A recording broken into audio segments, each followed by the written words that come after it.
오늘 함께 보실 하나님의 말씀은 에스겔 4장입니다. 말씀 봉독은 1절에서 3절까지 하겠습니다.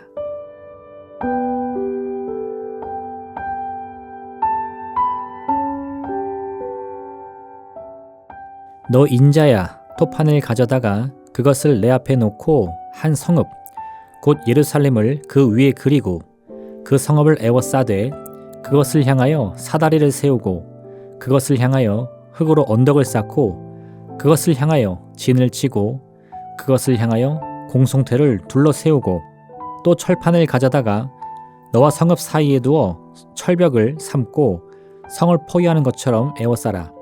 이것이 이스라엘 족속에게 징조가 되리라. 아멘.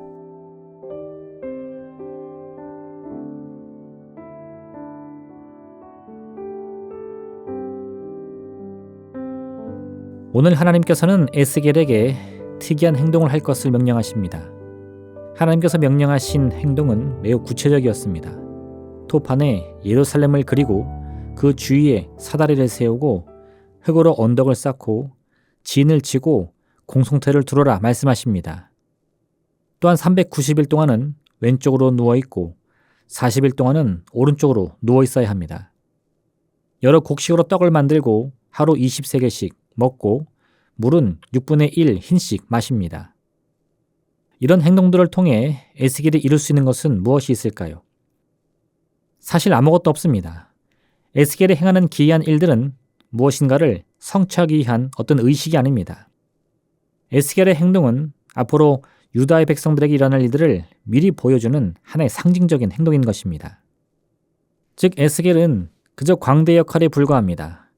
하나님께 부르심을 받은 에스겔조차도 하나님의 뜻과 계획에는 어떤 영향도 미칠 수가 없습니다. 에스겔이 할 수 있는 것은 하나님께서 명령하신 일들을 어긋남이 없이 행하는 것뿐입니다.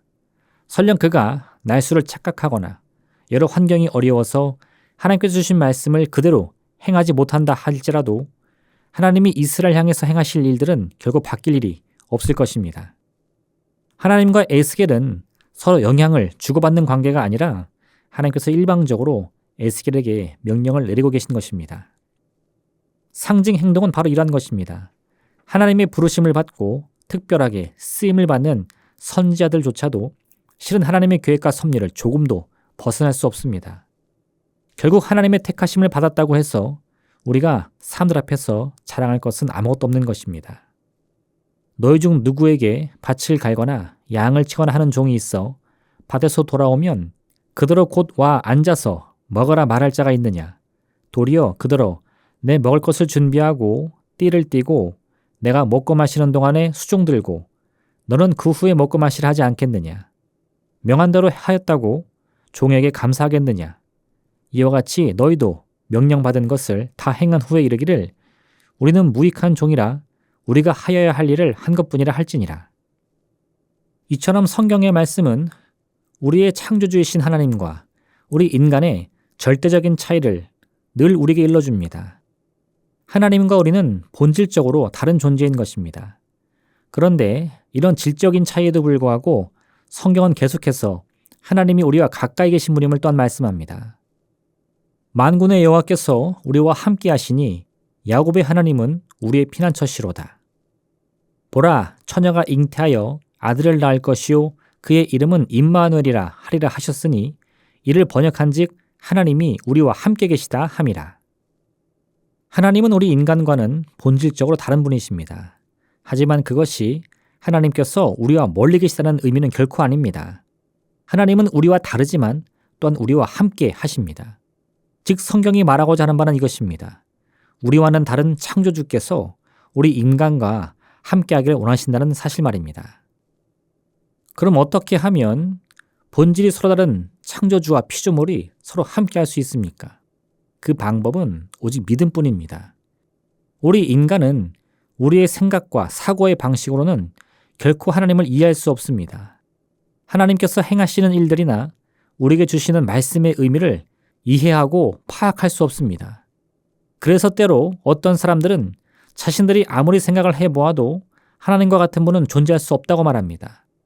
혹은 어떤 이들은 성경의 말씀을 읽으면 읽을수록 하나님은 이해할 수 없는 분이라 말하기도 합니다. 왜 그렇습니까? 인간의 사고방식으로 창조주를 이해하려고 했기 때문입니다. 인간의 생각의 능력은 참으로 위대하다 말할 수 있습니다. 인간은 다른 동물들에 비해 부족하고 열등한 신체 조건을 가지고 있지만 어떤 피조물도 이루지 못한 위대한 업적들을 남겨왔습니다. 그 힘은 육체의 능력이 아닌 생각의 힘으로부터 비롯되었습니다. 우리는 생각의 힘을 통해서 앞날을 예측합니다. 또한 다가올 여러 문제들을 미리 대비하기도 합니다. 이런 생각의 능력을 통해서 인간은 오늘날과 같은 눈부신 번영을 이루어왔습니다. 그러나 이런 생각의 힘과 능력이라도 창조주이신 하나님을 다 담아낼 수 없습니다. 우리가 아무리 생각의 크기를 넓게 한다고 하더라도 근본적으로 창조주를 이해할 수는 없습니다. 이런 근본적이고도 본질적인 차이에도 불구하고 우리 피조물이 창조주를 바라보고 따를 수 있는 것은 하나님을 향한 믿음 때문인 것입니다. 오늘 에스겔이 바로 이러한 믿음을 보여주고 있습니다. 그가 행하는 일들은 에스겔에게는 어떤 유익이 있습니까? 아무 유익도 없습니다. 에스겔이 이런 행동을 한다고 해서 유다의 백성들이 지금껏 하지 않았던 회개하여 하나님께 돌아가는 역사가 일어날 수 있습니까? 결코 그렇지 않습니다. 에스겔 자신도 하나님이 말씀하신 일들이 그저 수고스럽고 고생뿐인 일인 것을 이미 알고 있습니다. 그러나 그가 하나님의 말씀을 그대로 따른 이유는 하나님을 향한 믿음과 신뢰 때문인 것입니다.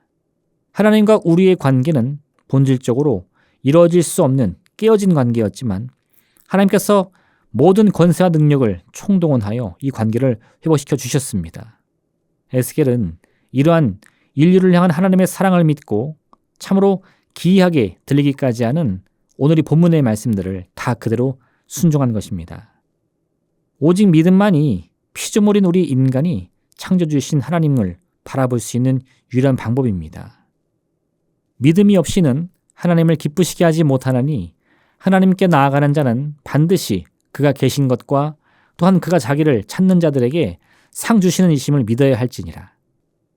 비록 우리가 처한 환경이 고통과 슬픔으로만 가득하다고 하더라도 이는 우리의 생각과 눈으로 세상을 바라보는 까닭인 것입니다. 그러한 순간에도 믿음의 눈으로 이 세상이 아닌 하나님을 바라볼 때 우리를 향한 하나님의 섭리는 여전히 변함없이 우리의 삶을 기쁨과 평안으로 인도하고 있다는 사실을 깨닫게 되는 것입니다. 오늘 하루를 살아가는 동안 이 믿음의 눈을 통해 하나님을 바라보시기를 바랍니다. 믿음의 눈으로 우리가 처한 환경을 바라보시기를 바랍니다. 또한 오직 믿음의 눈으로 우리 자신을 바라보시기를 바랍니다.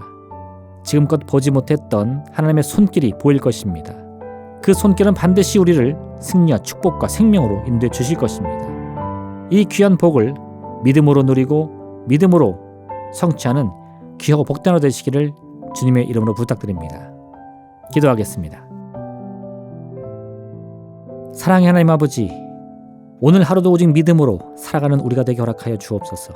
그 믿음을 통해 주님을 바라보고 그 믿음을 통해 우리의 삶을 바라보고 그 믿음을 통해 우리 자신을 바라봄으로 말미암아 이전 과거에 내가 품었던 꿈이 아니라 하나님이 주시는 그 위대한 믿음의 꿈을 품을 수 있게 하여 주옵소서. 이를 통하여 어떠한 눈물과 고통의 환경이라 할지라도 내일을 잃어버리지 않고 소망의 빛으로 이 어둠을 이길 수 있는 귀하고 복된 하루 되게 허락하여 주옵소서. 예수님의 이름으로 기도합니다. 아멘. 하늘에 계신 우리 아버지, 아버지의 이름을 거룩하게 하시며 아버지의 나라가 오게 하시며 아버지의 뜻이 하늘에서와 같이 땅에서도 이루어지게 하소서. 오늘 우리에게 일용할 양식을 주시고 우리가 우리에게 잘못한 사람을 용서하여 준 것 같이 우리 죄를 용서하여 주시고 우리를 시험에 빠지지 않게 하시고 악에서 구하소서. 나라와 권능과 영광이 영원히 아버지의 것입니다. 아멘.